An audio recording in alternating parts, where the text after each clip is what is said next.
وسلموا تسليما صلى الله على سيدنا محمد وآله وأصحابه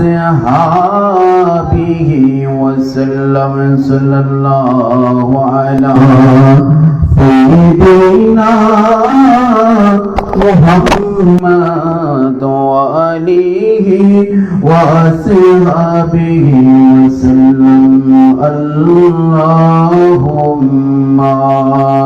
صل على سيدنا مولانا محمد وعلى آله سيدنا مولانا محمد نور نبي নূরের সৃষ্টি আসলে মানব সুরতে আলানি সাইয়্যিদিনা মুহাম্মদ নবী নামটি শুনিলাম কানে কোন দিনে তো কবরেতে নিনা আল্লাহুম্মা সাল্লি আলা সাইয়্যিদিনা মাওলানা মুহাম্মদ ওয়া আলা আলি সাইয়্যিদিনা মাওলানা মুহাম্মদ সবাই পড়ুন আল্লাহ আল্লাহ আল্লাহ লা ইলাহা ইল্লাহু আল্লাহ আল্লাহ আল্লাহ লা ইলাহা आमीना बीबी के गुलशन में आई है ताजा बहार आमीना बीबी के गुलशन में आई है ताजा बहार पड़ती है सल्लल्लाहु वसल्लम पढ़ती है सल्लल्लाहु वसल्लम आज दरूदी बार नबी जी अल्लाह अल्लाह अल्लाह ला इलाहा इल्लल्लाह अल्लाह ला इलाहा बारार रबीउल अव्वल को आया दुर्गति बारार रबीउल अव्वल को आया यतीम माहे नबूवत मोहरे सादात मागे नबूवत खुरे सादात साहिबे खुलके अजीम नबी जी अल्लाह अल्लाह ला इलाहा इल्लल्लाहु अल्लाह अल्लाह अल्लाह ला इलाहा यासीनो त्वहा कमली वाला कुरान की तफसीर यासीनो त्वहा कमली वाला कुरान की तफसीर गाज़िरो नाज़िर शागिदो कौसम हाजिरो नाज़िर शागिदो कौसम आया सिराजुम मुनीर नबी जी अल्लाह अल्लाह अल्लाह ओ अल्लाह इलाहा इल्लल्लाहु فأصبحتم بنعمته إخوانا وكنتم على شفا حفرة من الحبيب الكريم ونحن على ذلك لمن الشاهدين والشاكرين رب صل وسلم وبارك عليه معزز محترم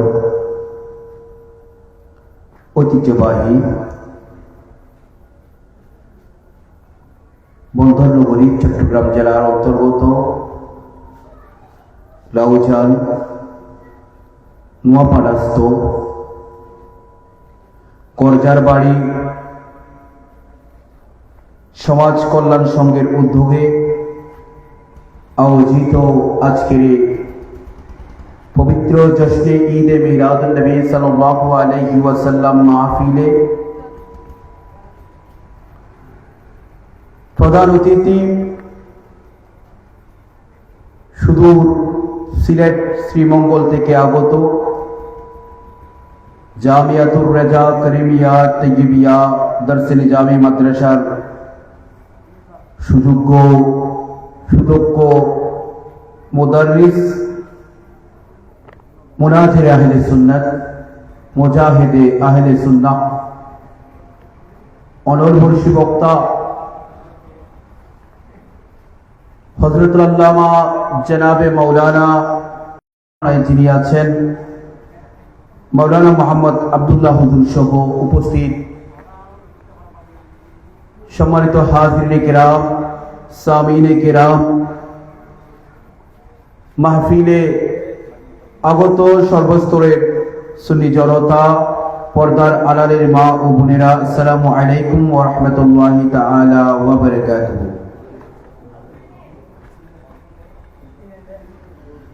রহিম রহমান গফুর গফফার করুণায় অপার সৃষ্টিকর্তা পালন কর্তা রিজিক দাতা হায়াত দাতা মৌত দাতা অদ্বিতীয় অধিপতি অনন্ত অসীম প্রেমময় খোদার দরবারে অনন্ত অফুরন্ত শুকরিয়া কৃতজ্ঞতা হামদ সালাম সুজুদ জ্ঞাপন করেছি যে আল্লাহ পাক সুবহানাহু ওয়া তাআলা আমাদেরকে তার প্যারা মাহবুব সরকারে দু আলম মুহাম্মদুর রাসূলুল্লাহ সাল্লাল্লাহু আলাইহি ওয়াসাল্লামের উম্মত হিসাবে এই পৃথিবীতে পাঠিয়েছেন সে আল্লাহর দরবারে একটি বার বলে আলহামদুলিল্লাহ।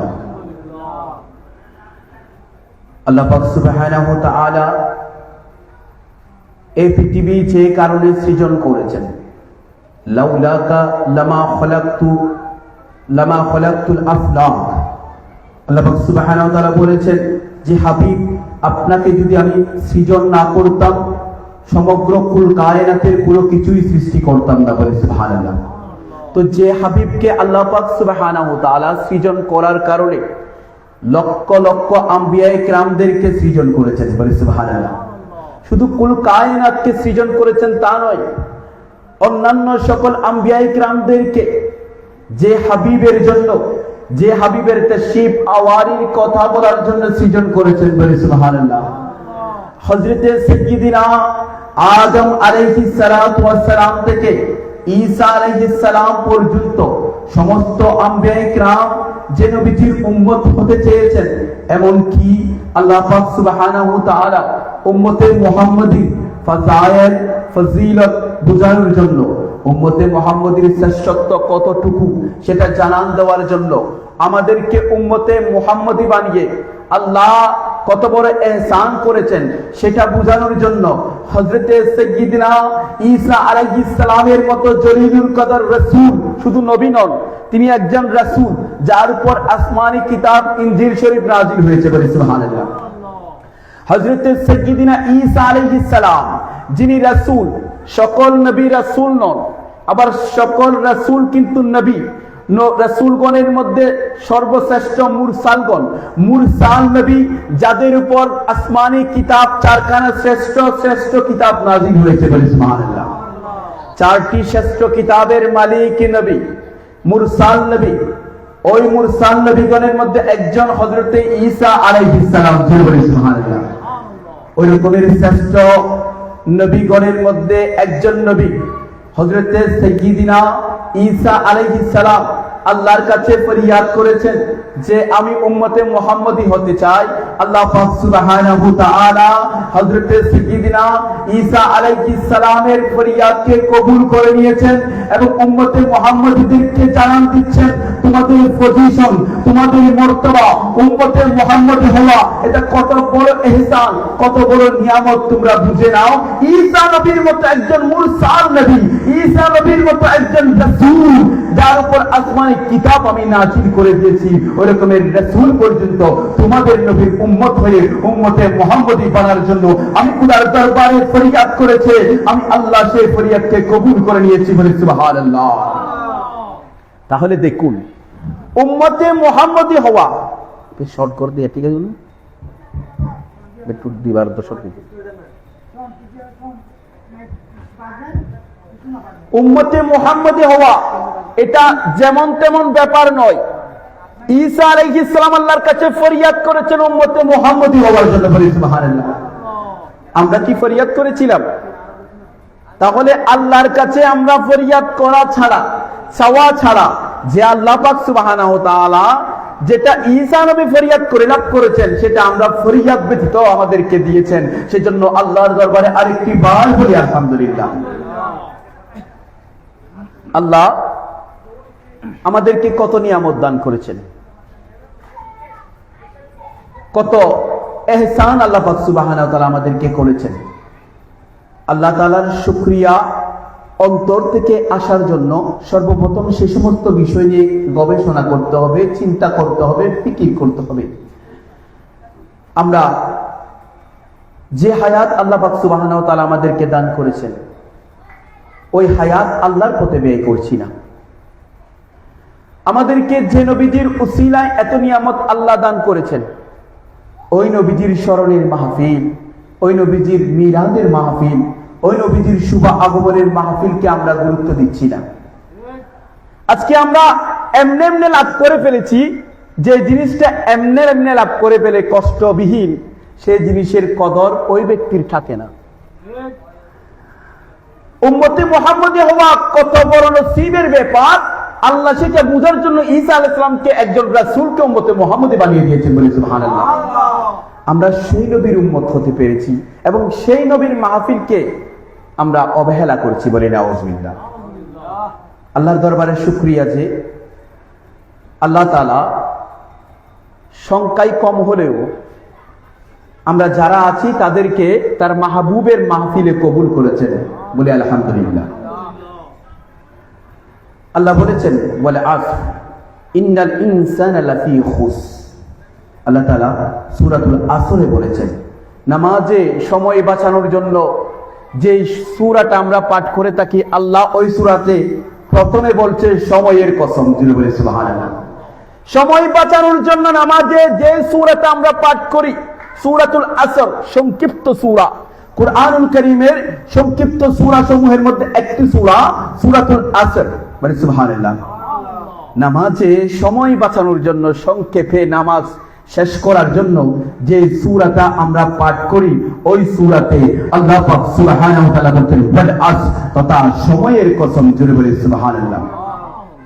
আসর একটা সময়, সময়ের কসম করে আল্লাহ শুরু করছেন, ইন্নাল ইনসানা লাফি খুসর, নিশ্চয় মানুষেরা ক্ষতিগ্রস্তের মধ্যে আছে, ক্ষতির মধ্যে আছে, লোকসানের মধ্যে আছে। প্রতি মুহূর্তে মুহূর্তে আমরা ক্ষতিতে আছি। মানুষ, তাদেরকে যে হায়াত দেওয়া হয়েছে, নির্দিষ্ট একটা হায়াতের বাজেট দিয়ে তাদেরকে পাঠানো হয়েছে, ওই হায়াত থেকে প্রতিদিন নিয়মিত আমরা হায়াত আমাদের থেকে ফুরিয়ে যাচ্ছে, হায়াত শেষ হচ্ছে, হায়াতের লোকসানই হচ্ছে। যখন আমাদের কোনো মাল সম্পদ থাকে, সেখান থেকে যদি শেষ কমে যায়, তখন সেটা আমরা কি বলি? লোকসানই বলি, ক্ষতি বলি, ফুরিয়ে যাচ্ছে বলি। তো আমাদের হায়াত থেকে সময় ফুরিয়ে যাচ্ছে। আল্লাহ বলছেন, ইন্নাল ইনসানা লাফি খুসর, নিশ্চয় মানুষেরা ক্ষতিগ্রস্তের মধ্যে আছে, মানুষের সময় ফুরিয়ে যাচ্ছে, হায়াত ফুরিয়ে যাচ্ছে, বিভিন্ন দিক থেকে তারা ক্ষতির মধ্যে আছে। তবে ইল্লাল্লাযীনা আমানু ওয়া আমিলুস সালিহাতি ওয়া তাওয়াসাউ বিল হাক্কি ওয়া তাওয়াসাউ বিস সাবর, জুড়ে বলি সুবহানাল্লাহ। আল্লাহ বলেছেন, ইল্লাল্লাযীনা আমানু, তবে তারা ক্ষতির মধ্যে নেই। ওই শ্রেণীর ব্যক্তিবর্গরা ক্ষতির অন্তর্ভুক্ত নয়। যে সমস্ত মানুষেরা ক্ষতিগ্রস্তের মধ্যে আছে, তাদের অন্তর্ভুক্ত নয়। ইল্লাল্লাযীনা আমানু, যারা ঈমান আনয়ন করেছে, ওয়া আমিলুস সালিহাত, এবং আমলে সালিহা করেছে। জুড়ে বলি সুবহানাল্লাহ। আল্লাহ সুবহানাহু ওয়া তাআলা আমাদেরকে বুঝিয়ে দিচ্ছেন, আল্লাহ যে হায়াত আমাদেরকে দান করেছেন, ওই হায়াত থেকে আমরা যারা আল্লাহর পথে আমরা হায়াত গুলা পার করছি, ঈমান আনয়ন করছি, ঈমান আনার পরে আমরা আমলে সালিহা করছি, ঈদে মিলাদুন নবীর মাহফিলে শিখেছি। জুড়ে বলি সুবহানাল্লাহ। আল্লাহ বলছেন, তারা ক্ষতিগ্রস্তের মধ্যে নেই যারা আমলে সালিহা করছে। বলি সুবহানাল্লাহ। মানুষ ক্ষতিগ্রস্তের মধ্যে আছে, নিশ্চয় মানুষেরা ক্ষতিগ্রস্তের মধ্যে আছে, ক্ষতির মধ্যে আছে, লোকসানের মধ্যে আছে। তবে তারা ব্যতীত যে সমস্ত মানুষ ঈমান আনয়ন করেছে প্লাস আমলে সালিহা করেছে। বলি সুবহানাল্লাহ। তাহলে সবার হায়াত যাচ্ছে। আমরা যারা এখানে মাহফিলে এসেছি তাদের হায়াতও যাচ্ছে, যারা মাহফিলে আসেনি তাদের হায়াতও যাচ্ছে। নাকি তাদের হায়াত স্টপ আছে? তাদেরকে যে হায়াতের বাজেট দেওয়া হয়েছে, সেখান থেকে মাহফিলে না আসার কারণে হায়াতগুলা যাচ্ছে না, সুইচ বন্ধ করে দিয়েছে, অফ করে দিয়েছে, হায়াত স্টপ হয়ে গেছে। তাদের হায়াত খারাপ কাজের মধ্যে যাচ্ছে না, তাদের হায়াত ক্ষতির মধ্যে যাচ্ছে না, তারা লোকসানের মধ্যে নেই, এমনটা তো নয়। তাহলে যারা মাহফিলে আসেননি তাদের হায়াতও যাচ্ছে, যারা মাহফিলে এসেছেন তাদের হায়াতও যাচ্ছে, যাচ্ছে না? আমাদের হায়াত যাচ্ছে ঈদে মিলাদুন নবীর মাহফিলে আমলে সালিহাতের মধ্যে। বলি সুবহানাল্লাহ। আর তাদের হায়াতের মধ্যে যাচ্ছে ঘরে বসে বসে আড্ডায় আর বিভিন্ন রকমের অহেতুক কাজের মধ্যে। সুতরাং তারা লোকসানের মধ্যে আছে। জি আল্লাহ পাক সুবহানাহু ওয়া তাআলা আমাদেরকে লোকসান থেকে বাঁচিয়ে আমাদের যে হায়াতটা যাচ্ছে সেটাকে নবী মুস্তাফার মুহাব্বতে কাটানোর তৌফিক দান করেছেন। সে আল্লাহর দরবারে আরেকটি বার বলি আলহামদুলিল্লাহ। আরে জুড়ে বলি আলহামদুলিল্লাহ। এই যে নিঃশ্বাস নিচ্ছি, নিঃশ্বাস ফেলছি, নিঃশ্বাস যতক্ষণ আছে হায়াত ততক্ষণ আছে। নিঃশ্বাস নিচ্ছি, নিঃশ্বাস ফেলছি, ওই নিঃশ্বাসগুলোর মধ্যে কোন নিঃশ্বাসটা আমাদের জীবনের শেষ নিঃশ্বাস পৃথিবীর কোনো বাদশাহ জানে না, দুনিয়ার কোনো বাদশাহ বলতে পারে না। দুনিয়ার কোনো ডাক্তার কি বলতে পারবে কোন নিঃশ্বাসটা তার জীবনের শেষ নিঃশ্বাস বা রোগীর জীবনের শেষ নিঃশ্বাস? ডাক্তারও সেটা বলতে পারবে না, দুনিয়ার কোনো বৈজ্ঞানিকও বলতে পারবে না কোন নিঃশ্বাসটা আমাদের জীবনের শেষ নিঃশ্বাস। তবে আমাদের নাকের ডগায় যদি এই নিঃশ্বাসগুলোর একটা হিসাব করা হয়, সারাদিনে কত নিঃশ্বাস নিচ্ছি, একটা মিটার যদি, ছোট্ট একটা মিটার যদি ফিট করে দেওয়া হয়, যেভাবে বিদ্যুৎ বিলের মিটার আছে, ওখানে উঠে যাচ্ছে কত ইউনিট বিদ্যুৎ আমরা ব্যবহার করেছি, সে অনুসারে মাসিক একটা বিল ধরিয়ে দেওয়া হচ্ছে, আমরা বিল পরিশোধ করতে হচ্ছে। যদি বিল পরিশোধ করতে না পারে, বিদ্যুতের লাইন ক্যান্সেল। তো আমরা যে নিঃশ্বাস নিচ্ছি, নিঃশ্বাস ফেলছি, ওই নিঃশ্বাসগুলোর মধ্যে কোন নিঃশ্বাসটা আমাদের জীবনের শেষ নিঃশ্বাস আমরা জানি না, তবে এই নিঃশ্বাসকে কাউন্ট করার জন্য, হিসাব রাখার জন্য আমাদের নাকের ডগায় যদি একটা মিটার ফিট করে দেওয়া হয় এবং হিসাব করা হয়, মাস শেষে আমাদেরকে দিন শেষে মাস শেষে একটা বিল যদি আমাদেরকে ধরিয়ে দেওয়া হয় এবং এই সমস্ত বিল যদি আমাদেরকে পরিশোধ করতে হয়, তাহলে আমাদের জিন্দেগির যত ইনকাম আছে শুধুমাত্র নিঃশ্বাসের পিছনে খরচ হয়ে যাবে। ঠিক কিনা বলুন? শুধুমাত্র নিঃশ্বাসের বিলও আমরা দিতে পারবো না, আর গুলা তো দূরে। তো আল্লাহ আমাদেরকে এত নিয়ামত দান করেছেন, নিয়ামত দিতে দিতে একেবারে আল্লাহ তাআলার সর্বশ্রেষ্ঠ নিয়ামত মুহাম্মদুর রাসূলুল্লাহ সাল্লাল্লাহু আলাইহি ওয়াসাল্লামকে পর্যন্ত আমাদের জন্য দিয়ে দিয়েছেন। সুবহানাল্লাহ, কোন নিয়ামত বাকি রাখেননি। আল্লাহ তাআলা আমাদেরকে দুনিয়াতে চলার জন্য একটি বারও আমরা আল্লাহকে বলিনি যে আল্লাহ পৃথিবীতে গেলে আমাকে চলার জন্য পা লাগবে, বলার জন্য জবান লাগবে, দেখার জন্য চোখ লাগবে, লেখার জন্য হাত লাগবে, শোনার জন্য কান লাগবে। পৃথিবীতে আসার পরে আমাদের কত কি লাগবে আল্লাহকে একবারও বলিনি যে একেবারে আমরা বসে বসে আল্লাহর ধারে বসে, হে আল্লাহ আমাদেরকে এগুলা দাও, আমরা পৃথিবীতে যাব, এই সমস্ত কিছুর প্রয়োজন হবে, একটি বারও আমরা আল্লাহকে বলিনি।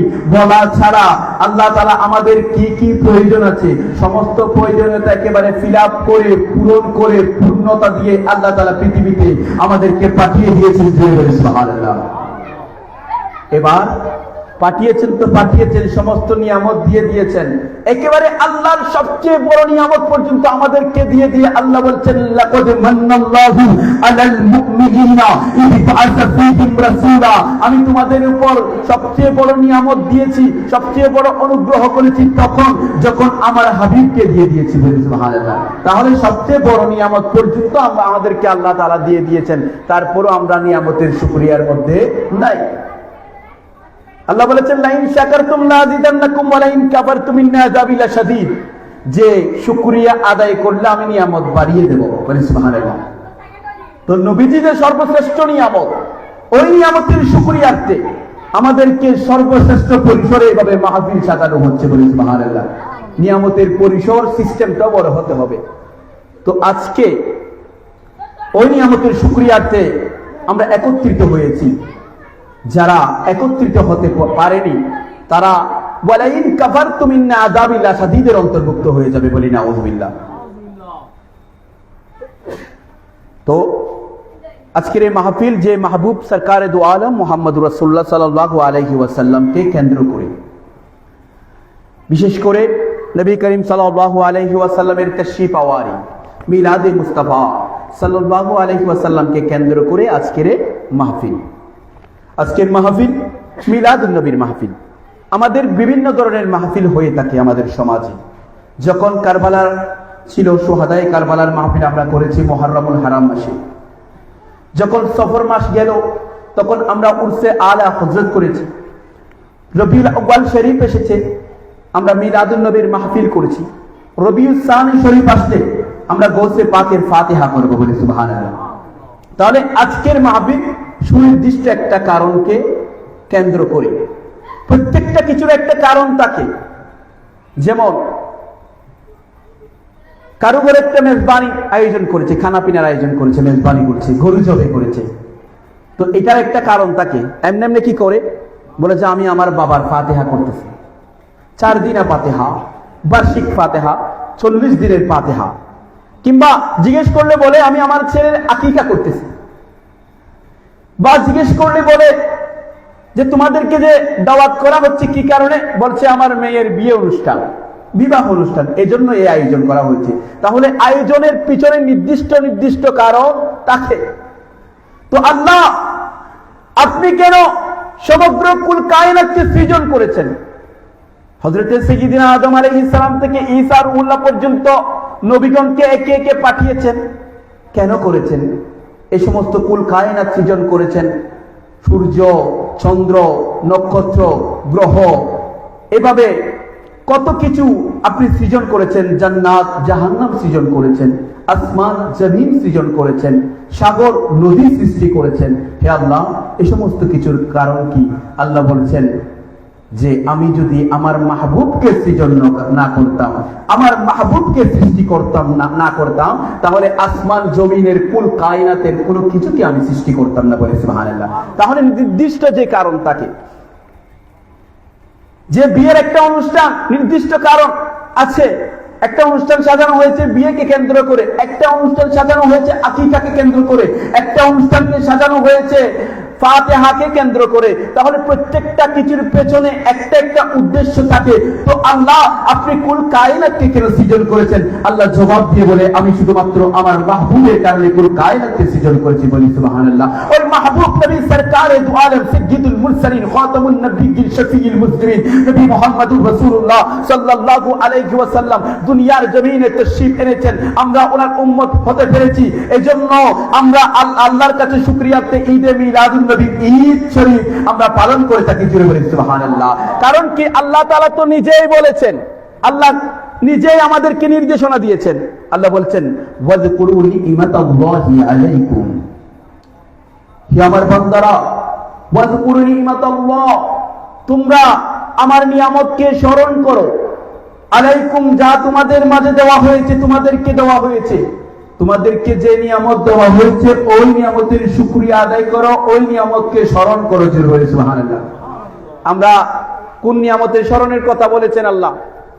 এবার আল্লাহ বলছেন কোন নিয়ামতের কথা আল্লাহ বলেছেন, ওয়াযকুরু, তোমরা স্মরণ করো। তো কোন নিয়ামতকে আমরা স্মরণ করব? ওয়াযকুরু নি'মাতাল্লাহ, আল্লাহর নিয়ামতকে স্মরণ করো। তো আল্লাহর নিয়ামত, কোন নিয়ামতের কথা আল্লাহ বলছেন? আল্লাহ তো অসংখ্য অগণিত নিয়ামত দান করেছেন। আল্লাহ নিজেই বলছেন, ওয়া ইন তাউদ্দু নি'মাতাল্লাহি লা তুহসুহা, হে আমার বান্দারা, তোমাদেরকে এত এত নিয়ামত দান করেছি, গণনা করে শেষ করতে পারবে না, আল্লাহর অগণিত নিয়ামত। তো কোন নিয়ামতকে আল্লাহ স্মরণ করতে বলেছেন, জানার দরকার আছে না নাই?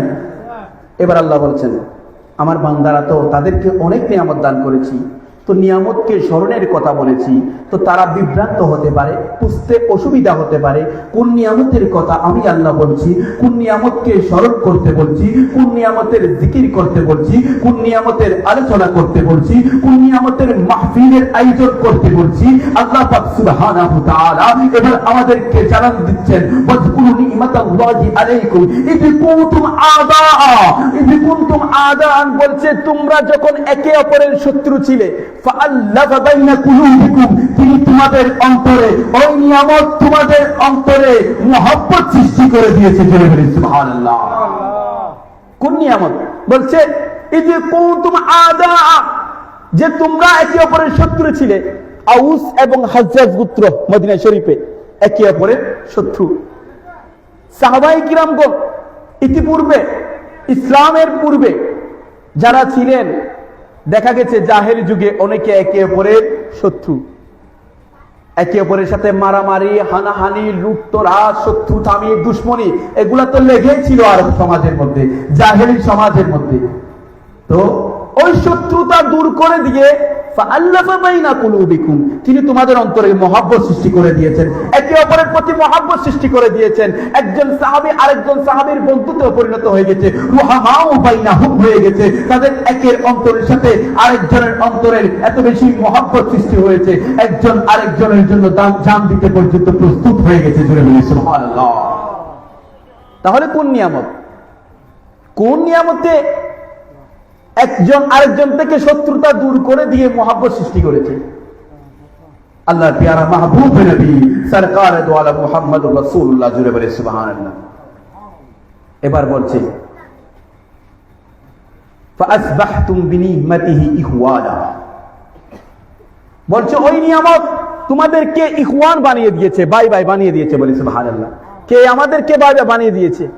আগে শত্রুতা ছিল, দুশ্মনী ছিল, একে অপরের বিরোধিতায় লিপ্ত ছিল, একে অপরের সাথে যুদ্ধ বিগ্রহের মধ্যে লিপ্ত ছিল। রাসূল করিম সাল্লাল্লাহু আলাইহি ওয়াসাল্লাম এসে নবীজির তাশরীফ হওয়ার পর নবী করিম সাল্লাল্লাহু আলাইহি ওয়াসাল্লাম এমন এক নিয়ামত, আল্লাহ বলছেন ওই নিয়ামতকে স্মরণ করো, যে নিয়ামত তোমাদেরকে ভাইয়ে ভাইয়ে পরিণত করে দিয়েছে, যে নিয়ামত ঘোষণা দিয়েছে ইন্নামাল মুমিনুনা ইখওয়াতুন, মুমিন মুমিনের ভাই, আল মুসলিমু আখুল মুসলিম, একজন মুসলমান আরেকজন মুসলমানের ভাই স্বরূপ, জুড়ে বলি সুবহানাল্লাহ। তাহলে মুসলমান মুসলমানের ভাই হয়ে গেছে কেমনে হয়েছে? বলছে ওই নিয়ামত এসে আমি এমন একটা নিয়ামত তোমাদেরকে দান করে দিয়েছি, ওই নিয়ামতকে স্মরণ করো যে নিয়ামত তোমাদের একে অপরের শত্রুতা আমি দূর করে দিয়েছে, একজন আরেকজনের সাথে মহব্বত সৃষ্টি করে দিয়েছে, একজনকে আরেকজনের ভাই বানিয়ে দিয়েছে। জুড়ে বলি সুবহানাল্লাহ। স্পিকার শর্ট করে দিল না?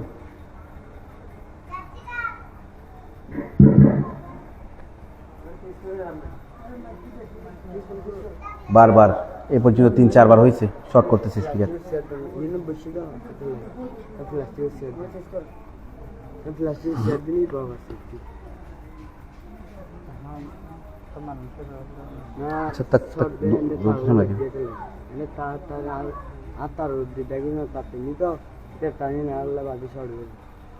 আচ্ছা দূরত্ব হোম করবে একটু, কিছু করবেন না সামনে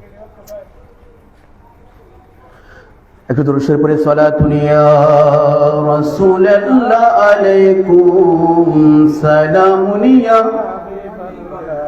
নূর নবী এসেছে, নূর নিয়ে এসেছে, সেই নূরেতে সারা জাহান আলোকিত হয়েছে।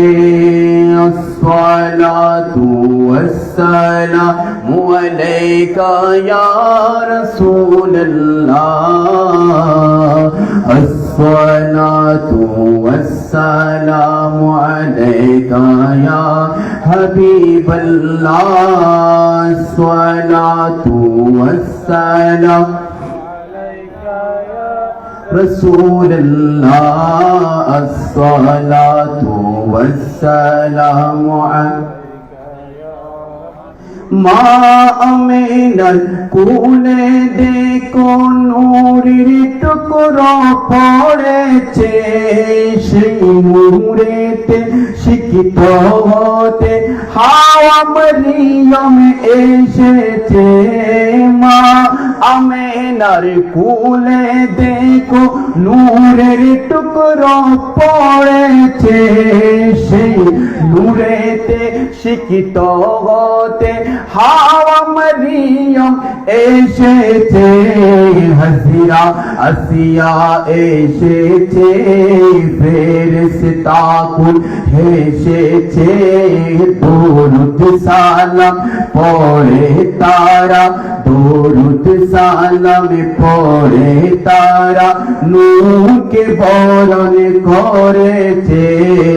আসসালাতু ওয়াসসালামু আলাইকা ইয়া রাসূলুল্লাহ, আসসালাতু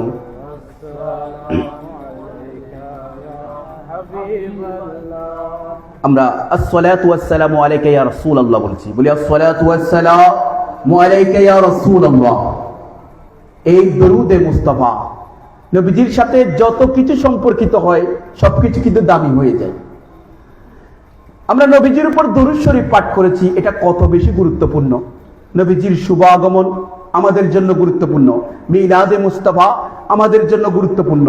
প্রত্যেকটা কিছু নবীজির সাথে রিলেটেড সম্পর্কিত প্রত্যেকটা কিছু আমাদের জন্য এত বেশি ফজিলতপূর্ণ, এত বেশি গুরুত্বপূর্ণ। নবীজির প্রত্যেকটা দিক আমরা যেটাই নবীজির সাথে জড়িত হয়েছে ওটার উপর আমল করলে আল্লাহ পাক সুবহানাহু ওয়া তাআলা আমাদের জন্য অসংখ্য অগণিত নিয়ামতের ঘোষণা দিয়ে রেখেছেন, বলে সুবহানাল্লাহ। হাদিসে পাকের মধ্যে বিশেষ করে দালাইলুল খায়রাতের একটি শরহে দালাইলুল খায়রাত কিতাবের মধ্যে ওয়াকিয়া হাদিস শরীফ বর্ণনা এসেছে। রাসূল করিম সাল্লাল্লাহু আলাইহি ওয়াসাল্লাম ইরশাদ করেছেন, আমর বিন দিনার রাদিয়াল্লাহু তাআলা এর হাদিস, হযরত সাইয়েদনা আমর বিন দিনার রাদিয়াল্লাহু তাআলা বর্ণনা করেছেন, নবী করিম সাল্লাল্লাহু আলাইহি ওয়াসাল্লাম ইরশাদ করেছেন, যখন কোন বান্দা ইখলাস সহকারে একনিষ্ঠতার সহিত ইখলাস সহকারে একনিষ্ঠতার সহিত আমি নবীর উপর দরুদ শরীফ পাঠ করবে, বলে সুবহানাল্লাহ। কিসের সহিত? একনিষ্ঠতার সাথে যারা আমি নবীর উপর দরুদ শরীফ পাঠ করবে, দরুদ শরীফ পাঠ করার পর ওই দরুদ শরীফ একেবারে ভ্রমণ করতে থাকে পৃথিবীর পূর্ব প্রান্ত থেকে পশ্চিম প্রান্ত পর্যন্ত, সুবহানাল্লাহ।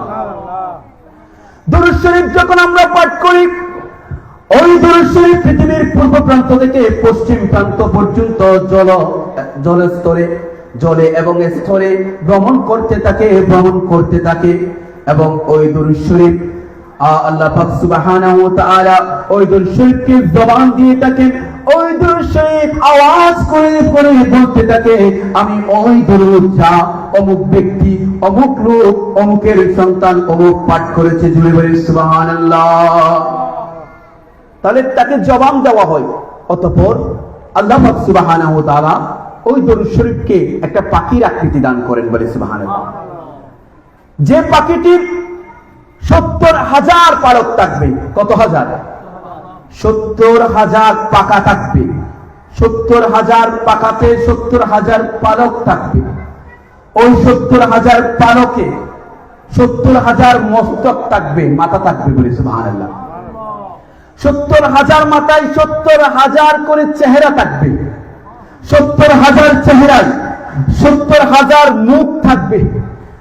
আর ওই 70,000 মুখে 70,000 করে জিহ্বা দেওয়া হবে, বলে সুবহানাল্লাহ। জিহ্বা দিয়ে শেষ করছেন না, ওই 70,000 জিহ্বায় 70,000 বাসা দেওয়া হবে, বলে সুবহানাল্লাহ। তাহলে একটা পাখি সৃষ্টি করবেন দরুদে মুস্তাফা থেকে। দরুদ শরীফ আমরা যা পাঠ করি, ওই দরুদ শরীফ পৃথিবীর পূর্ব প্রান্ত থেকে পশ্চিম প্রান্ত পর্যন্ত ভ্রমণ করতে থাকে, জলের স্থলে ভ্রমণ করতে থাকে এবং ভ্রমণ করার পর ওই দরুদ শরীফ আমাদের জন্য রহমত এবং মাগফিরাতের দোয়া করতে থাকে, বলে সুবহানাল্লাহ। এমনকি যেখানে যেখানে ভ্রমণ করা হয়েছে পৃথিবীর সমস্ত কিছু, যিনি দরুদ শরীফ পাঠ করেছেন তার জন্য দোয়া করতে থাকে, বলে সুবহানাল্লাহ। এবং ঘোষণা দিতে থাকে, আমি অমুকের চেয়ে অমুক যে দরুদ শরীফ পাঠ করেছে, আমি সেই দরুদ। এবং ওই দরুদ শরীফকে আল্লাহ পাক সুবহানাহু ওয়া তাআলা পাখির সুরত দান করেন। ওই পাখিকে আল্লাহ তাআলা 70,000 পাখা দান করেন। 70,000 পাখার 70,000 পালক দান করেন। 70,000 পালকে 70,000 মাথা মস্তক দান করেন। আবার 70,000 মস্তকে আল্লাহ পাক সুবহানাহু ওয়া তাআলা 70,000 চেহারা দান করেন। 70,000 চেহারার মধ্যে আল্লাহ তাআলা 70,000 জবান দান করেন। 70,000 জবানে 70,000 জিহ্বা দান করেন। 70,000 জিহ্বায় 70,000 ভাষা দান করে দেন, জুড়ে বলি সুবহানাল্লাহ। এবং ওই 70,000 ভাষায় আল্লাহ পাক সুবহানাহু ওয়া তাআলার তাসবিহ তাহলিল কিয়ামত পর্যন্ত ওই পাখিটি পাঠ করতে থাকে, জুড়ে বলি সুবহানাল্লাহ। যেগুলা পাঠ করবে যে ব্যক্তি দরুদ শরীফ মুহাব্বতের সহিত, ইখলাসের সহিত, অন্তরে নবী মুস্তাফার মুহাব্বত নিয়ে নবীজির দিকে অন্তরকে ঝুঁকিয়ে দিয়ে রুজু করে দিয়ে যে দরুদে মুস্তাফা পাঠ করা হয়, ওই ব্যক্তির জন্য ওই ব্যক্তির আমলনামায় পাখিটির 70,000 ভাষার 70,000 জবানের ওই তাসবিহ এবং তাহলিলের সমস্ত সওয়াব ওই ব্যক্তিকে দান করে দেওয়া হয়েছে, সুবহানাল্লাহ। তাহলে দরুদ শরীফ কেমন ফজিলত, মুহাব্বত সহকারে পাঠ করতে হবে। নবীজি শর্ত জুড়িয়ে দিয়েছেন, বলছে একনিষ্ঠতার সহিত, মুহাব্বতের সহিত নবীজিকে স্মরণ করে করে। অনেক সময় আমরা দরুদ শরীফ পড়ছি, জিকির করছি, কিন্তু মনোযোগ নেই। তো দরুদে মুস্তাফা পড়ার সময় অন্তরকে নবীজির দিকে ঝুঁকিয়ে দিতে হবে। যখন নবী মুস্তাফার দিকে দরুদে মুস্তাফা পাঠ করার সময় অন্তরকে ঝুঁকিয়ে দেওয়া হবে, এই দরুদ শরীফ থেকে এত বেশি ফাজাইল পাওয়া যাবে। আব্দুল হক মুহাদ্দিস দেহলভী রাহমাতুল্লাহি আলাইহি তিনি জাযবুল কুলুব ইলা দিয়ারিল মাহবুব কিতাবের মধ্যে তিনি বর্ণনা করেছেন, বলে সুবহানাল্লাহ। জাযবুল কুলুব ইলা দিয়ারিল মাহবুব অর্থাৎ হৃদয়ের টানে মদিনার পানে, ওই কিতাবের মধ্যে হযরত সাইয়্যিদিনা আব্দুল হক মুহাদ্দিস দেহলভী রাহমাতুল্লাহ আলাইহি বর্ণনা করেছেন। আমরা যখন দরুদ শরীফ পাঠ করি, আগের বর্ণনায় পেয়েছি একটা পাখির রূপ দেন, আরেক বর্ণনার মধ্যে রাসূল করিম সাল্লাল্লাহু আলাইহি ওয়াসাল্লাম তিনি আমাদেরকে জানান দিচ্ছেন, হে আমার উম্মতেরা, যারা অন্তর থেকে আমার নবীজির মুহাব্বত নিয়ে আমার উপরে দরুদ শরীফ পাঠ করো, দরুদ শরীফ পাঠ করার পর ওই দরুদকে আল্লাহ পাক সুবহানাহু ওয়া তাআলা একটা ফেরেশতার আকৃতি দেন, একটা ফেরেশতাতে পরিণত করে দেন। ওই দরুদ শরীফ থেকে আল্লাহ তাআলা একটা ফেরেশতা সৃষ্টি করেন, সৃজন করেন। তারপর ওই ফেরেশতার এত বড় আকৃতি দান করেন আল্লাহ পাক সুবহানাহু ওয়া তাআলা। ওই ফেরেশতার কদম থাকবে, পা থাকবে একেবারে জমিনের 7 স্তর নিচে, জুড়ে বলি সুবহানাল্লাহ।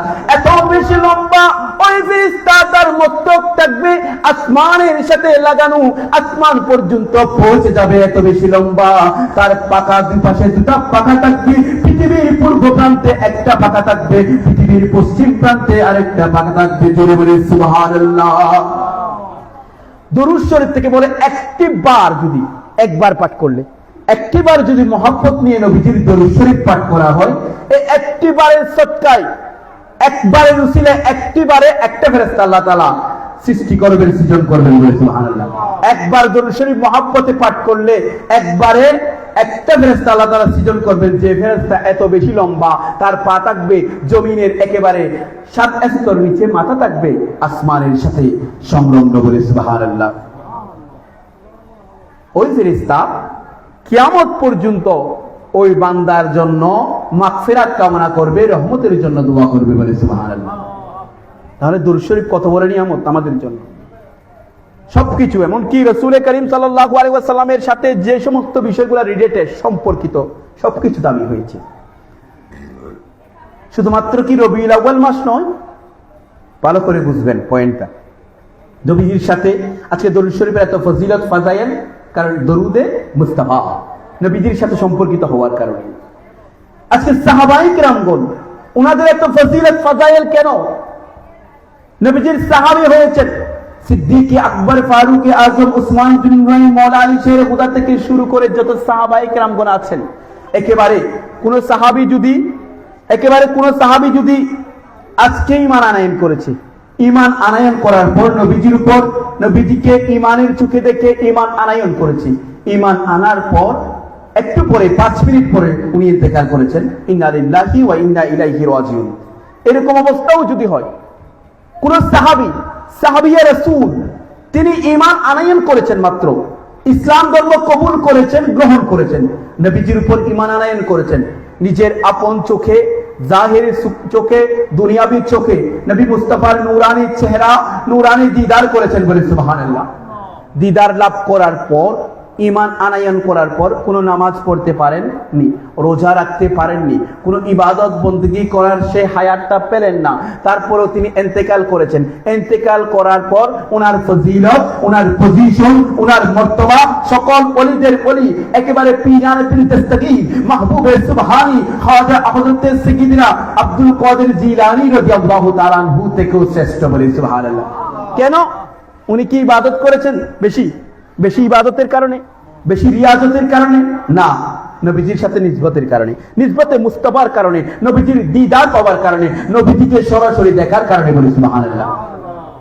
তাহলে সাহাবিয়ে রাসূল, উনাদের এত মর্তবা, এত পজিশন, উনাদের আমলের কারণে নয়, সকল আমলের চেয়ে শ্রেষ্ঠ আমল, একেবারে সবচেয়ে বড় আমল হচ্ছে নবী মুস্তাফার দিদার। বলি সুবহানাল্লাহ। তারা নবীজির সাক্ষাৎ লাভ করেছে, একেবারে সরজমিনে দুনিয়াবি হায়াতে নবীজির সাক্ষাৎ লাভ করেছেন, বিদায় সাহাবীদের এত মর্যাদা। আমি আমার পয়েন্টে যাচ্ছি, কিন্তু এখন থেকে মনোযোগী হতে হবে, তারপর মূল পয়েন্টটা বুঝবেন। তাহলে সাহাবীদের মর্যাদার কারণ নবী মুস্তাফা, একটু বলুন না, নবী মুহাম্মদুর রাসূলুল্লাহ সাল্লাল্লাহু আলাইহি ওয়াসাল্লাম। সাহাবী হয়েছেন, উনাদের ফাজাইল ফজিলত আম্বিয়ায়ে কিরামের পরে যাদের ফাজাইল, যাদের শ্রেষ্ঠত্ব সকল মানুষের ঊর্ধ্বে, তারা সাহাবায়ে কেরামগণ। তো সাহাবীদের এত ফজিলত, এত সম্মান, এত মর্যাদার কারণ কি? মর্যাদার একমাত্র কারণ নবী মুহাম্মদুর রাসূলুল্লাহ সাল্লাল্লাহু আলাইহি ওয়াসাল্লাম, আওলাদে রাসূলগণ। আল্লাহ তাআলা বলছেন, কুল লা আসআলুকুম আলাইহি আজরা ইল্লাল মাওয়াদ্দাতা ফিল কুরবা। আওলাদে রাসূল যারা আছেন, তাদেরকে মুহাব্বত করা, মাওয়াদ্দাত করা, ভালোবাসা আমাদের উপর এই আয়াতের মাধ্যমে ফরজ করে দিয়েছেন। তো আওলাদে রাসূলদেরকে ভালোবাসতে হবে কেন? বলছেন নবী মুস্তাফা সাল্লাল্লাহু আলাইহি ওয়াসাল্লামের বংশধর।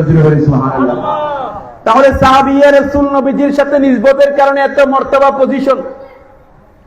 আওলাদে রাসূল নবী মুস্তাফার বংশ হওয়ার কারণে এত মর্তবা, এত পজিশন। একইভাবে আমরা উম্মতে রাসূল, উম্মতে মুস্তাফা, বলছে কুনতুম খায়রা উম্মাতিন উখরিজাত লিন-নাস, যে তোমরাই শ্রেষ্ঠ উম্মত। তো আমরা শ্রেষ্ঠ উম্মত কেন হয়েছি? বলছেন নবী মুস্তাফার নিসবতের কারণে। সুবহানাল্লাহ। তো মক্কাতুল মুকাররমা, পৃথিবীর অনেক জায়গা আছে, অনেক স্থান আছে, অনেক মকান আছে। তো মক্কা তুমি শ্রেষ্ঠত্ব লাভ করেছে কেন? মদিনা তুমি শ্রেষ্ঠত্ব লাভ করেছে কেন? আল্লাহ মক্কা শরীফকে নিয়ে শপথ করে জানিয়ে দিচ্ছেন, হে হাবিব, মক্কা তাকে নিয়ে আমি শপথ করছি, তাকে শ্রেষ্ঠত্ব দিচ্ছি, কারণ ওই শহরের মধ্যে আপনি নবী শুভাগমন করেছেন, জন্মগ্রহণ করেছেন, নবীর তাশরীফ এনেছেন, নবীজির মিলাদুন নবী ওই শহরে হয়েছে বিদায় আল্লাহ তাআলা ওই শহরকে নিয়ে আল্লাহ কুরআনুল কারীমের মধ্যে কসম করছেন। সুবহানাল্লাহ। বোঝার চেষ্টা করবেন, মূল পয়েন্টে আমি যাচ্ছি। তাহলে কয়টা গেল? মানুষদের মধ্যে সাহাবিয়ে রাসূলের এত মর্তবা কারণ নবী মুস্তাফার নিসবত, আওলাদ রাসূলগণের এত মর্তবার কারণ, পজিশনের কারণ নবী মুস্তাফা, নিসবতে মুস্তাফা। আমরা উম্মতে মুহাম্মদী শ্রেষ্ঠ উম্মত হওয়ার একমাত্র কারণ নবী মুস্তাফা। কাবা শরীফ, মক্কা শরীফ শ্রেষ্ঠত্বের কারণ নবী মুস্তাফা সাল্লাল্লাহু আলাইহি ওয়াসাল্লাম ওখানে তাশরীফ আওয়ারি করেছেন। মদিনা শরীফ, মক্কা শরীফ, এই দুটা নিয়ে ইখতিলাফ হয়েছে উলামায়ে কেরামের মধ্যে। পৃথিবীর জমিনের মধ্যে সবচেয়ে শ্রেষ্ঠ স্থান কোনটা, কি মক্কা শরীফ নাকি মদিনা শরীফ? এখন কোন কোন উলামায়ে কেরামগণ বলেছেন মক্কা শরীফ সবচেয়ে বেশি শ্রেষ্ঠ বলে, সুবহানাল্লাহ। আর কেউ কেউ বলেছেন সবচেয়ে বেশি শ্রেষ্ঠ কাবার কাবা মদিনা। মদিনা শরীফে যিনি শুয়ে আছেন তিনি তো কাবারও কাবা, কাবা ঝুঁকে যে নবীজির দিকে সিজদা করেছে, জুড়ে বলে সুবহানাল্লাহ। সকলে কাবার দিকে সিজদা করে আমার নবী মুস্তাফা যখন পৃথিবীর জমিনের মধ্যে তাশরীফ আওয়ারি করেছেন, নবীজির জন্য কাবা ঝুঁকে গিয়েছিল, কাবা ঝুঁকে নবীজির দিকে কাবার দিকে সিজদা করে, জুড়ে বলে সুবহানাল্লাহ। তাহলে এখন উলামায়ে কেরামগণ এক বিষয়ে একেবারে সবাই একমত হয়ে গিয়েছেন। কেউ বলেছেন মক্কা শরীফ, মক্কা শহর সেটা শ্রেষ্ঠ, আর কেউ বলেছেন মদিনা শহর শ্রেষ্ঠ। এবার উভয় দল একমত হবেন যে বলছে, কেউ বলেছেন মক্কা শরীফ শ্রেষ্ঠ। মক্কা শরীফের এরিয়া যেটা আছে হেরেম শরীফ, দুটা তো হারামাইন শরীফান। আমার নবীজি বলেছেন, হযরত সাইয়েদনা ইব্রাহিম আলাইহিস সালাম মক্কায়ে মুআজ্জামাকে হেরেম বানিয়েছেন, আর আমি নবী মদিনা শরীফকে হেরেম বানিয়ে দিচ্ছি, বলি সুবহানাল্লাহ। আমি নবী মদিনাকে হেরেম বানিয়ে দিয়েছি, এজন্য হারামাইন শরীফাইন বলে আমরা হারামাইন শরীফান। হযরত সাইয়েদনা ইব্রাহিম আলাইহিস সালাম মক্কা শরীফকে হারাম বানিয়েছেন। আমার নবী বলছে, আমাদের পিতা হযরত ইব্রাহিম আলাইহিস সালাম, নবী ইব্রাহিম আলাইহিস সালাম তিনি মক্কা শরীফকে হারাম বানিয়েছেন, আমি নবী মদিনাকে হারাম বানিয়ে দিয়েছি, বলি সুবহানাল্লাহ। এজন্য হারামাইন দুই হারাম, হারামাইন শরীফ আইন। তো এখন একদল বলছে, খেয়াল করবেন, একদল বলছে মক্কা শরীফের এরিয়া যেটা সেটা শ্রেষ্ঠ পৃথিবীর স্থান সমূহের মধ্যে, আরেক দল বলছে মদিনা শরীফের এরিয়া শ্রেষ্ঠ। এখন উভয় দল একমত হয়ে বলছে মদিনা শরীফের রওজাতুন নবী, যেখানে নবী করিম সাল্লাল্লাহু আলাইহি ওয়াসাল্লামের দেহ মোবারক আছে, রওজা শরীফ আরশ মুআল্লা সমস্ত কিছু থেকে শ্রেষ্ঠ। মকান যত আল্লাহর সৃষ্টি জগতে আছে সকল মকানের চেয়ে শ্রেষ্ঠ হচ্ছে মদিনা শরীফের রওজা শরীফ, যেখানে নবী শায়িত আছেন, সুবহানাল্লাহ।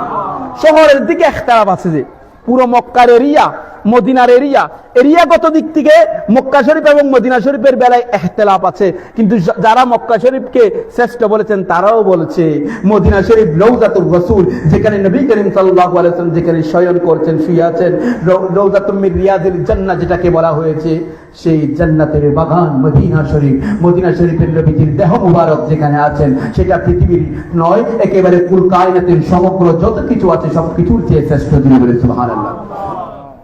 কারণ কি? মক্কা শরীফ দামি হয়েছে নিসবতে মুস্তাফার কারণে, মদিনা শরীফ দামি হয়েছে নিসবতে মুস্তাফার কারণে। একইভাবে প্রত্যেকটা কিছুতে বংশ দামি হয়েছে নবীজির কারণে, স্থান দামি হয়েছে নবীজির কারণে, সময় দামি হয়েছে নবীজির কারণে, সাহাবায়ে কেরামগণ দামি হয়েছেন নবীজির কারণে, আওলাদের রাসূলগণ দামি হয়েছেন নবীজির কারণে, এমনকি উম্মতে মুহাম্মদী দামি হয়েছে নবীজির নিসবতের কারণে। সবকিছুর পেছনে যেটা নবীজির সাথে সম্পর্কিত হয়েছে সেটাই দামি হয়ে গেছে, সেটাই দামি হয়েছে। সাহাবারা তোমরা দামি হয়েছে নবীজির কারণে, আওলাদের রাসূলগণ দামি হয়েছে নবীজির কারণে। তো রবিউল আউয়াল শরীফ এবার বলতে থাকবে নবীর কারণে যদি সাহাবায়ে কেরামগণের এত মর্যাদা দামি হয়ে গেছে, শ্রেষ্ঠ হয়ে গেছে, স্পেশাল হয়ে গেছে, আওলাদের রাসূলগণ স্পেশাল হয়ে গেছে, উম্মতে মুহাম্মদী স্পেশাল হয়ে গেছে, মক্কা শরীফ স্পেশাল হয়ে গেছে, মদিনা শরীফ স্পেশাল হয়ে গেছে, আমি রবিউল আউয়াল মাস কি দোষ করেছি? আমার কি দোষ হয়েছে? নবী মুস্তাফার সাথে নিসবত হওয়ার পরও নবীজি আমার মাসে, আমি রবিউল আউয়াল মাসে তাশরীফ আওয়ারি করেছেন, আমার মাঝে নবীজি এসেছেন, তারপরেও কেন আমি স্পেশাল হতে পারবো না? এজন্য রবিউল আউয়াল শরীফ উম্মতে মুহাম্মদীর কাছে সবচেয়ে বেশি স্পেশাল হিসাবে গুরুত্ব দেওয়া উম্মতে মুহাম্মদীর উপর আবশ্যক হয়ে গেছে। সুবহানাল্লাহ। কেন রবিউল আউয়াল মাস যখন আসবে নবীজির মিলাদ আমরা পালন করতে পারি না? কিরে বাবা, নবীজির নিসবতের কারণে যদি সবকিছু দামি হয়ে যায়, রবিউল আউয়াল কি দোষ করেছে? এই যে রবিউল আউয়াল মাসে অনেকে কোনো আলোচনা নেই, মাহফিল নাই, জিকির নাই, নবীজির শুকরিয়া নেই, নবীজিকে যে পেয়েছে এটার শুকরিয়া নেই, কোনো কিছুই নেই। আরো যারা করে তাদের বিরোধিতা করে। রবিউল আউয়াল শরীফকে নিয়ে আমরা এত আয়োজন ইন্তজাম করি, তারা রাগান্বিত হয়ে যান, এগুলার বিরুদ্ধে কথা বলে। কেন বাবা, রবিউল আউয়ালের কি দোষ? রবিউল আউয়াল শরীফের কি দোষ? নবীজির সাথে জায়গা, স্থান, নবীজির সাথে নিসবত হয়েছে, সম্পর্ক হয়েছে, স্থান দামি হয়ে গেছে, তো কাল মাস কেন দামি হবে না? এটা কি কোনো যুক্তিতে পড়ে? কথা বুঝতে পারছেন নাকি? আমার কথা বুঝতেছেন? শুধু কি তাই? আল্লাহ তাআলা বছরে মাস দান করেছেন কয়টি? 12টি। এটা একেবারে আমরা পঞ্জিকায় পেয়েছি। 12 মাস খ্রিস্টানরা ইংরেজি সন চালু করেছে, ওখান থেকে আমরা শিখেছি, এটা কিন্তু নয়। আবার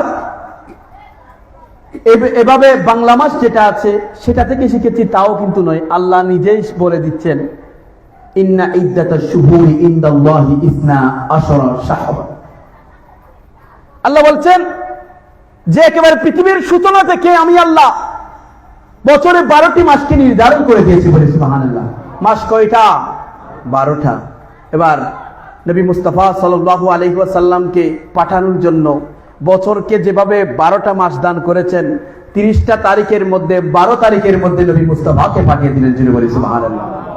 বছরে 12টি মাস 12 তারিখের মধ্যে রাসূলুল্লাহ সাল্লাল্লাহু আলাইহি ওয়াসাল্লামকে পাঠিয়ে দিয়েছেন আল্লাহ তাআলা। নবী মুহাম্মদুর রাসূলুল্লাহ সাল্লাল্লাহু আলাইহি ওয়াসাল্লাম যে তারিখের মধ্যে এসেছেন, ওই তারিখও নিসবতে মুস্তাফার কারণে শ্রেষ্ঠ।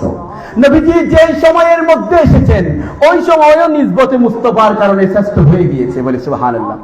তাহলে নবীজির সাথে যত কিছু সম্পর্কিত হয়েছে সবকিছু সেরা হয়েছে, শ্রেষ্ঠ হয়েছে। এজন্য আমরা রবিউল আউয়াল মাসে রাসূল করিম সাল্লাল্লাহু আলাইহি ওয়াসাল্লামের উসিলায় রবিউল আউয়াল মাসকে আমরা এত সম্মান করি। নবীজি যেহেতু সম্মানিত, সকল নবীদের মধ্যে শ্রেষ্ঠ নবী, এজন্য আমরা রবিউল আউয়াল মাস, রবিউল আউয়াল শরীফকে সম্মানিত হিসাবে এই মাসের সম্মান রক্ষা করি। বলি সুবহানাল্লাহ। তো যে রবিউল আউয়াল শরীফের 12 রবিউল আউয়াল নবী মুস্তাফা সাল্লাল্লাহু আলাইহি ওয়াসাল্লাম শুভ আগমন করেছেন। বারটা কি ছিল? সোমবার। বার কি ছিল? তো সোমবারে রাসূল করিম সাল্লাল্লাহু আলাইহি ওয়াসাল্লাম কি করতেন? রোজা রাখতেন। নবীজি সোমবারে রোজা রাখতেন। এগুলা কিন্তু আমাদের শিখার দরকার আছে, ভালো করে এখন মনোযোগ দিবেন। রাসূল করিম সাল্লাল্লাহু আলাইহি ওয়াসাল্লাম সপ্তাহে সোমবার দিন রোজা পালন করতেন। নবীজিকে জিজ্ঞাসা করা হলো, ইয়া রাসূলুল্লাহ, সৌমে ইয়মুল ইসনাইনের কারণ কি, সবব কি, কি কারণে সোমবারে রোজা রাখছেন? আরো বার আছে, কিন্তু সোমবারে কেন প্রতি সপ্তাহে রোজা রাখতে হচ্ছে? নবীজি বলছেন, ইয়মা উলিদতু, ওই দিন আমি নবীজি শুভাগমন করেছি। জোরে বলে সুবহানাল্লাহ। কারণ হচ্ছে কি?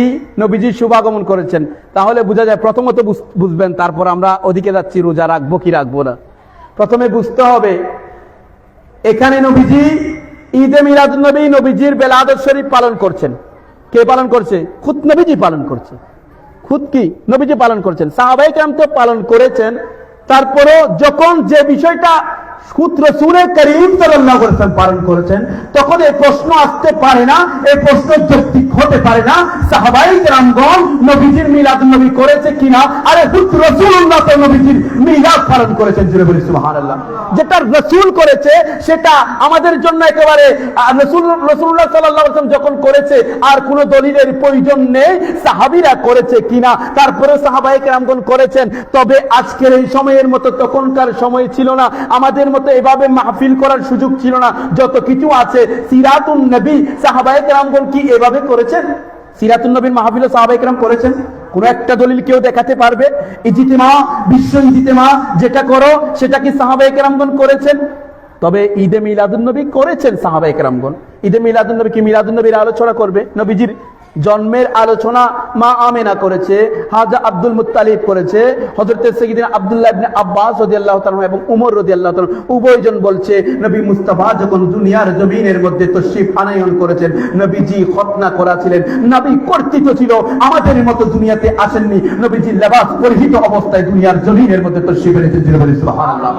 তাহলে বোঝা যায় নবীজির তশরিফ আওয়ারি কেমন ছিল। এটা বর্ণনা করছেন না, তাহলে কিসের বর্ণনা? এটা মিলাদের বর্ণনা, জন্মের বর্ণনা। নবীজি কিভাবে জন্মগ্রহণ করেছেন, কি রকম ছিলেন, এই ঘটনাগুলা ওনারা বর্ণনা করছেন একে অপরের কাছে। সুতরাং এগুলা সাহাবায়ে কেরামগণ বর্ণনা করেছেন। তবে তখনকার পরিস্থিতি পরিবেশ আমাদের মতো ছিল না, যখন নামাজে কেরাত পর্যন্ত চুপিসরে পড়তে হয়েছে।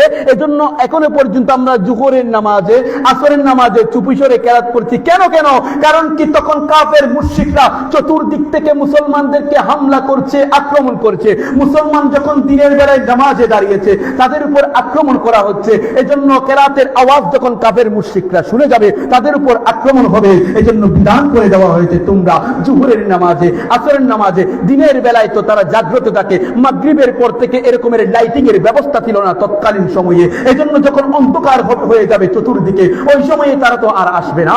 মাগরিব থেকে তোমরা সূরাকে উচ্চস্বরে তেলাওয়াত করতে পারবে। সুবহানাল্লাহ। যেখানে বড় করে সূরা তেলাওয়াতের পরিবেশ ছিল না, সেখানে কি এভাবে মাহফিল করার পরিবেশ ছিল? কোন বিষয়ে যাবেন? প্রত্যেকটাতে তখনকার সাথে এখনকার সময় মিলাতে পারবেন না। তাহলে এবার আসুন রোজা রাখা। তো বলতে পারে কেউ প্রথমে এটা তো মেনে নিতে হবে নবীজি রোজা রেখে পালন করেছেন। যেটাই করুক, রোজা রেখে হোক, পালন তো করেছেন। আগে এটা মেনে নিতে হবে যারা আপত্তি করে যে নবীজি সোমবারে রোজা রেখেছেন, ঈদে মিলাদুন নবী রোজা রেখে পালন করেছে, তোমরা খেয়ে দিয়ে পালন করছে কেন? তোমাদের তো রোজা রেখে পালন করে দেন, তো আপনারা রোজা রেখে পালন করে দেখান। বিষয় এটা না। এবার আসি, নবীজি যেটা রোজা রেখেছেন সেটা ফরজ নাকি নফল? কথা বলবেন। নবীজি সোমবারে রোজা রেখেছেন, সেটা কি ফরজ রোজা ছিল নাকি নফল রোজা ছিল? তো নফল রোজা রাখলে সওয়াব, না রাখলে গুনাহ নাই। রাখলে সওয়াব, না রাখলে গুনাহ নাই। আবার বলছে যে ঈদের দিন, এটা কেমন ঈদ? ঈদে মিলাদুন নবী, নবীজি তো ঈদের দিন রোজা রেখেছেন, ঈদের দিন রোজা রাখা হারাম। কত বড় ব্যাখ্যানের ব্যাপার! ঈদের দিন কি রোজা রাখা হারাম? শুধুমাত্র দুটা ঈদ ব্যতীত বছরে 5টা দিন টোটাল রোজা রাখা হারাম। এই 5টা দিনের মধ্যে দুটা ঈদ অন্তর্ভুক্ত হয়েছে। ইয়ৌমে আরাফা, নবীজি হাদিসে পাকের মধ্যে ইরশাদ করেছেন ইয়ৌমে আরাফা। এভাবে আইয়ামে তাশরিক, ইয়ৌমুন নাহর অর্থাৎ ইয়ৌমুল আযহা, ঈদুল আযহা, ইয়ৌমে আরাফা এবং আইয়ামে তাশরিক বলছে ঈদুনা আহলাল ইসলাম। এগুলা হচ্ছে মুসলমানদের ঈদ। কি বলছে? ইয়ৌমে আরাফা, ইয়ৌমে আরাফা, ইয়ৌমুন নাহর, আইয়ামুত তাশরিক, ঈদুনা আহলাল ইসলাম। নবীজি বলছেন ঈদুনা, এগুলো আমাদের ঈদ। আহলাল ইসলাম, যারা ইসলাম ধর্ম গ্রহণ করেছে, আহলে ইসলাম যারা আছে, মুসলমান যারা হয়ে গিয়েছে, তাদের জন্য ঈদ। ইয়ৌমে আরাফা তাদের জন্য ঈদ, ইয়ৌমুল জুমআ তাদের জন্য ঈদ, আইয়ামে তাশরিকের দিনসমূহ তাদের জন্য ঈদ। এভাবে ঈদুল আযহাও তাদের জন্য ঈদ। যেখানে ঈদুল আযহাকে ঈদ বলা হয়েছে, ওখানে তো ইয়ৌমে আরাফাকেও ঈদ বলা হয়েছে। সুবহানাল্লাহ। এবার আমার নবীজি বলেছেন ইয়ৌমে আরাফার দিন। ইয়ৌমে আরাফাকে কি বলেছেন? একটু মনোযোগ দিবেন, পয়েন্ট খেয়াল করবেন। ইয়ৌমে আরাফাকে কি বলেছেন? ঈদ বলেছেন। ইয়ৌমে আরাফাকে, আরাফার দিনকে নবীজি কি বলেছেন? ঈদ বলেছেন। এবার অন্য হাদিসে বলছেন যে আরাফার দিন রোজা রাখলে, আরাফার দিন যদি কেউ রোজা রাখে, তার সামনের 1 বছরের গুনাহ ক্ষমা, পেছনের 1 বছরের গুনাহ ক্ষমা, পেছনের সাথে আগামী 1 বছরের গুনাহ ক্ষমা করে দেওয়া হবে। সুবহানাল্লাহ।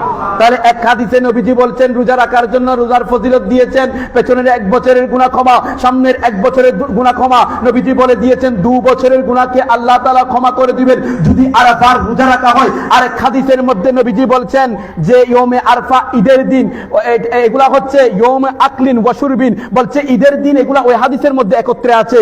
এটা হচ্ছে কিসের দিন? আইয়ামু আকলিন ওয়া শুরবিন, খাওয়া এবং পান করার দিন। জুড়ে বলে সুবহানাল্লাহ। ইয়ৌমে আরাফার দিন নবীজি এক হাদিসে বলছেন খাওয়ার দিনও পান করার দিনও, আর এক হাদিসে বলছেন রোজা রাখার জন্য। রোজা রাখলে বিগত বছরের গুনাহ ক্ষমা, আগত বছরের গুনাহ ক্ষমা। বলে সুবহানাল্লাহ। এখন কি করবেন? নবীজির হাদিস কি বিরোধী হয়ে গেছে? না। সমন্বয় করতে হবে। কি করতে হবে? উভয় হাদিসকে এক জায়গায় করতে হয়। এটাই উসুল, এটাই কানুন। উভয় হাদিসকে এক জায়গায় করবে, করার পর কি আমল করা যায় দেখবে। দেখা যাবে কেউ রোজা রাখতে পারছে, কেউ রোজা রাখছে না। ঈদে মিলাদুন নবীর দিন কেউ রোজা রাখছে, কেউ রোজা রাখছে না। রোজা না রাখলে কোনো অসুবিধা নাই বাবা, কারণ কি এটা নফল রোজা। তো আপনি চাইলে নবী করিম সাল্লাল্লাহু আলাইহি ওয়াসাল্লাম রোজা রেখেছেন, আপনিও রোজা রাখতে পারবেন। ওটার উপর ওই ইয়মে আরফার দিনের রোজা রাখার উপর আমল হয়ে যাবে, যে ফজিলত নবীজি দিয়েছেন ওটার আমল হয়ে যাবে। আবার যদি রোজা না রাখেন তাহলে আইয়ামু আকলিন ওয়াশুরবিন দিন বলেছেন, খাওয়ার দিন পান করার দিন বলেছেন, ওই হাদিসের উপর আমল হয়ে যাবে। সুবহানাল্লাহ। আমার নবী আমাদেরকে শিক্ষা দিচ্ছেন যে আমার উম্মতরা তোমাদের জন্য দুটাই হাদিসের আমল আছে। একদিকে ঈদের দিন হিসাবে খাওয়া দাওয়া করবে, খাওয়া দাওয়া করলে ওটার উপর আমল হয়ে যাবে। আরেকদিকে বলা হয়েছে ইয়মে আরফার রোজার ফজাইল ফজিলতের কথা জুড়ে বলে সুবহানাল্লাহ। তাহলে এমন কিছু ঈদ আছে যে ঈদের মধ্যে রোজা রাখতেও পারবেন, নাও রাখতে পারবেন। ইয়মে আরফা, ইয়মে আরফা, ঈদুল আরফা, ঈদুল আরফার দিন রোজা রাখতেও পারবেন, নাও রাখতে পারবেন। মনোযোগ, কথা বুঝতেছেন? তাহলে ইয়মে আরফা এটা কি? ঈদের দিন। কে বলছে? আমি বলছি। কে বলছেন? নবীজি বলছেন। তো নবীজি একদিকে বলছেন ইয়মে আরফা ঈদের দিন, আর একদিকে বলছে ইয়মে আরফা রোজার কথা। তাহলে ঈদের দিনে রোজা রাখা জায়েজ আছে না নাই? এটা নফল রোজা। কোন ঈদের দিন এটা বুঝতে হবে। শুধুমাত্র ঈদুল ফিতর, ঈদুল আজহা ব্যতীত অন্যান্য যেগুলা ঈদের দিন আছে, ঈদুল জুমা, জুমার দিন ঈদের দিন সবাইকে মেনে নিতে হবে। যে ঈদুল লিল মুসলিমিন বলা হয়েছে, মুসলমানের জন্য জুমার দিন ঈদের দিন নবীজি ঘোষণা করেছেন যে আল্লাহ তাআলা দিয়েছেন মুসলমানকে জুমার দিন ঈদের দিন হিসাবে। অন্য হাদিসে বলেছেন জুমার দিন এটা এমন বরকতমণ্ডিত ঈদের দিন যেটা ঈদুল ফিতর এবং ঈদুল আজহা থেকে শ্রেষ্ঠ বলে সুবহানাল্লাহ। যে ঈদ ঈদুল ফিতর থেকে সেরা, ঈদুল আজহা থেকে ফজিলতপূর্ণ বলে সুবহানাল্লাহ। তাহলে ঈদুল জুমা এটা এমন ফজিলতপূর্ণ। এখন আসুন, যদি ঈদের দিনে রোজা রাখা হারাম হয়, যে বলছে নবীজি মিলাদুন নবীতে রোজা রেখেছেন, যদি ঈদ হয় রোজা কেন রেখেছে? এবার আসুন, বছরে যখন রমাদানুল মুবারকের মাস আছে, 30টা দিনে 30টা রোজা, ওখানে ঈদের দিন জুমার দিন আছে না নাই? কয়টা জুমা? 4 থেকে 5টা জুমা আমরা পেয়ে থাকি। নারায়ে তাকবীর, নারায়ে রিসালাত, নারায়ে গাউসিয়া। হযরতুল আল্লামা জনাবে মাওলানা মুফতি শেখ খুরশিদ আলম নূরি রিজভী মাদ্দাসুল্লাহ আলাইহি সাহেব, উলামায়ে আহলে সুন্নাহ, মুনাজিরে আহলে সুন্নাহ, মুজাহিদে আহলে সুন্নাহ, সকলে বলি মারহাবা। আমাদের ছোট মরিচের ঝাল বেশি পড়ছে না। দেহের উপর নির্ভর করে না, জ্ঞানের উপর নির্ভর করে আল্লাহ শ্রেষ্ঠত্ব দান করেছে। এটা তুলে ফেলেন।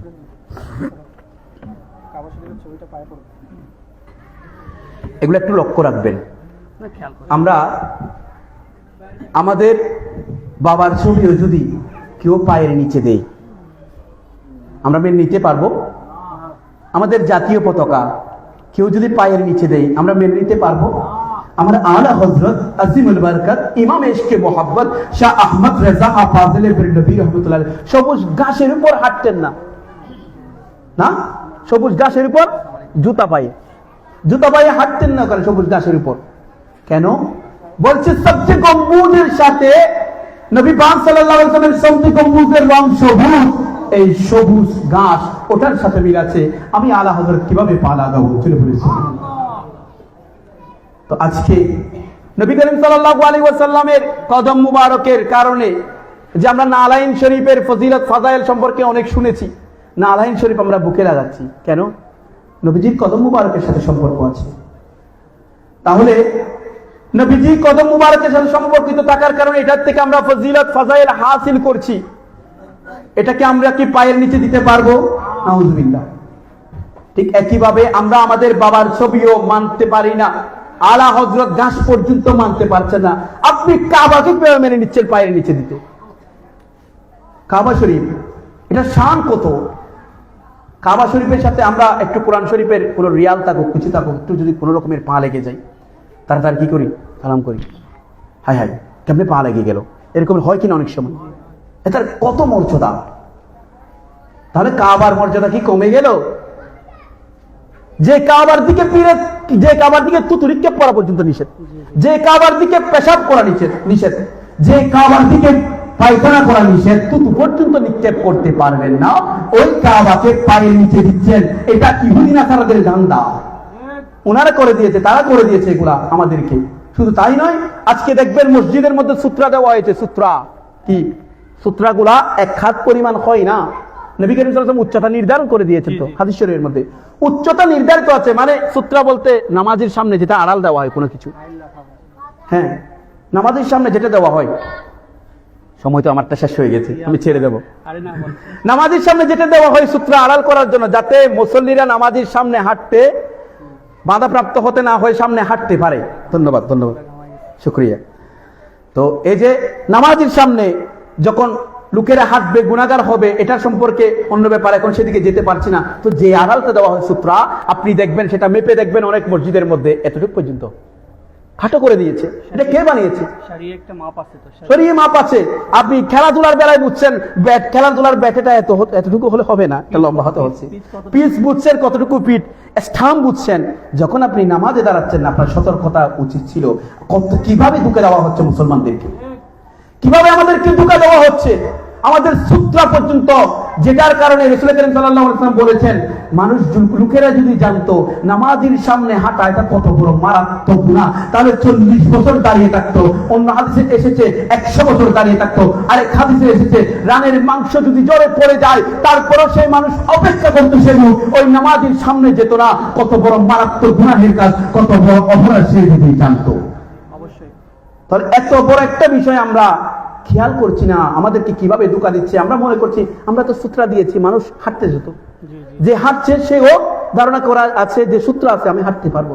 কিন্তু সূত্রা তো সূত্রা পরিমাণ হয়নি। কিভাবে ধোঁকা দিয়ে যাচ্ছে, মসজিদের ভিতরে ঢুকিয়ে দিয়েছে আমাদেরকে। কাবা শরীফকে আমরা অসম্মান করছি, যে কাবার দিকে ফিরে আমরা নামাজ পড়ছি, সেখানে দাঁড়িয়ে আমরা কাবাকে অসম্মান করছি। সুতরাং সতর্ক হতে হবে। কাবা শরীফ হোক, গম্বুজে হাজরা হোক, মদিনা শরীফ বলছি তো, মদিনা শরীফের রঙের সাথে মিল থাকার কারণে অনেক সময় আমাদের যায় নামাজে মদিনা শরীফের নকশা থাকে, আমরা সেটার উপর হাঁটি। এখানে মাহফিলে বসে এগুলা লাগিয়ে দেয়, নিচে বিছিয়ে দেয়, সেটার উপর আমরা হাঁটি। নাউজুবিল্লাহ।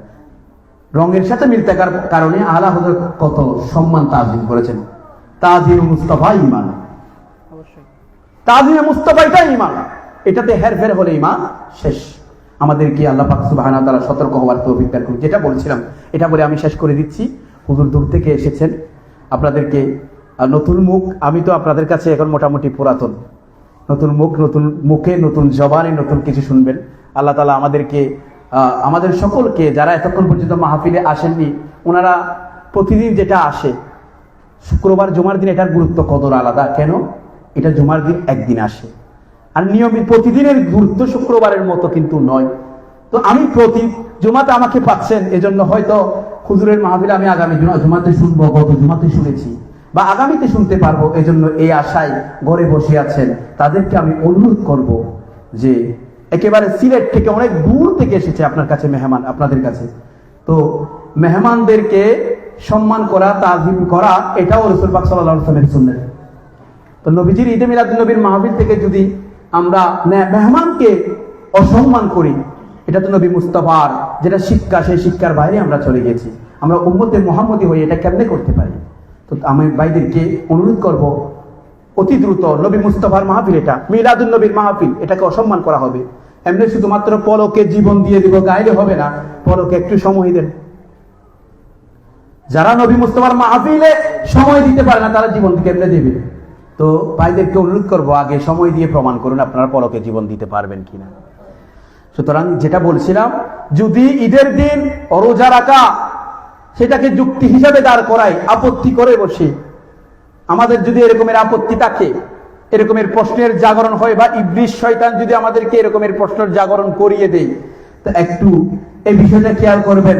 রমাদান মুবারকের মাসে 4 থেকে 5টা জুমার দিন আসে। কয়টা? 4 থেকে 5টা প্রত্যেক মাসে জুমার দিন আছে। জুমার দিনকে নবীজি ঈদের দিন বলেছেন, আল্লাহর পক্ষ থেকে আমাদের জন্য ঈদের দিন হিসাবে দেওয়া হয়েছে। সুতরাং আল্লাহ তাআলা আমাদেরকে জুমার দিন ঈদের দিন হিসাবে দিয়েছেন। কে দিয়েছেন? আল্লাহ। বলেছেন কে? নবীজি দিয়েছেন কে? আল্লাহ। আল্লাহ ঈদের দিন হিসাবে আমাদেরকে দান করেছেন। নবীজি এই ঘোষণা দিয়েছেন, আমরা জুমার দিনকে ঈদের দিন হিসাবে মানতে বাধ্য, কেউ এটাকে অস্বীকার করতে পারবে না। সাপ্তাহিক ঈদের দিন জুমার দিন। তো রমজান মাসে জুমার দিন আছে না নাই? রমজানের মুবারকে জুমার দিন আছে না নাই? তো থাকলে রমজান মাস ঈদের দিন জুমার দিন হিসাবে রমজানের রোজা 30টা পূরণ করতে পারবেন? ছেড়ে দেন। যারা ঈদের দিন রোজা রাখা হারাম বলছে, তো জুমার দিন রোজা রাখা ছেড়ে দেন, বন্ধ করে দেন। রমজান মাসে আপনারা 30 রোজা পালন করতেও পারবেন না। আগে এটাতে একমত হয়ে আমাদেরকে বুঝান যে আমরা ঈদের দিন রোজা রাখা হারাম মনে করি। বলি নাউজুবিল্লাহ। আল্লাহ তাআলা আমাদেরকে এই সমস্ত বিষয় বুঝার তৌফিক দান করুক। এবং মিলাদুন নবীকে কেন্দ্র করে যত রকমের এরকমের আপত্তিগুলা করা হচ্ছে, ইবলিশি আপত্তি, এগুলা থেকে আল্লাহ তাআলা আমাদেরকে হেফাজত করুক এবং এই সমস্ত কিছুর উত্তর জানার, জবাব জানার, আজমতে মুস্তাফা বুঝার তৌফিক দান করুক বলে আমিন। ওয়া আখিরু দাওয়ানা আলহামদুলিল্লাহি রাব্বিল আলামিন। আসসালামু আলাইকুম ওয়া রাহমাতুল্লাহি তাআলা ওয়া বারাকাতুহু।